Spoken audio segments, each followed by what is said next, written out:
oba okuba mu buvuyo buno, because they have to protect what interests are hidden for them in Umma. Oba kitegeera. So this is his reaction on all this happening. Katoka tumufune, then we get back. Balina obukiiko okubeera straight industry bagenda giremeze mabega maana. Kwatagane mukirize abantu ke baagala mu mulonde. Government mwagamba ebayambe hiyo yabayambe. Nakyo nsose kiwulira wano. Naye bwe mwafunye obuyambi mukole ebintu ebituufu. Weyagaliza. Waliwo abalowooza nti awo bakugaggawalira awo. Abalowooza nti bakugaggawalira awo. Mwana simanyi naye kyemanyi Jeff talina buzibu. Jeff is an honorable man. Emirundi etono gye njogedde naye is an honorable man. Naye ngamba bano mubeesimbye omwo mu bakadde abamu. Mulimu awo. Leka bonna mujja mmala mubalabe. Gwe kyolina omumanya time doesn't lie. No one agenda okwekweka. Bonna mujja bamanya ki kye bali bonna. N'abatalina buzibu era nabo mujja balaba. Okitegeera. Atalina buzibu yonsolo okugamba yo musindi talina buzibu. Gwe kyolina omumanya buli atali mulambulukufu. Ojja bagambe ennaku zaaki? Gwe kyemalireyo kati nkikulengera. Simanyi kyenyinza okugamba kiri kimu.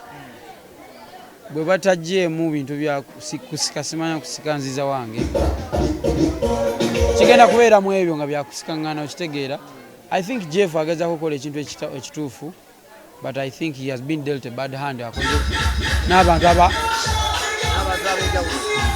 tubyogedde nnyo mwana olaba teri kyasobola kukola kati oba ze simanyi naye abayimbi babalemye okugatta. Olina okuba nga toli selfish okugatta abantu naye gyokoma okuba nga osikawo teri yangoba neegoba ate ekyo kimanyi neegoba nzeka nga nina byesitayagala byesitatambulizaako obulamu bwange n'embita.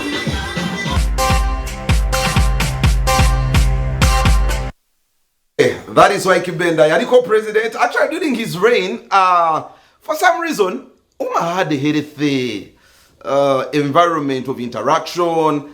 I don't know how the script would have been Singo Mvubuko Yabada Charlie, the president.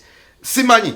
But anyway, Jeff Gwabada Yogerako, si Jeff Chiwa. Jeff Yogaya Kuliro Electoral Commission. So because Twambuzi Zako, Alire GT. Angaje yaliko munda inside, could he be also part of the craft yokuchankalanya industry yata as a person? So he recommended as a president yaliko Jeff taina problem. Jeff ye electoral commissioner chairman electoral commission wa Umma oyo omusajjo ya gezako kulabanga kulonda kubawo kali. That said, before we have a break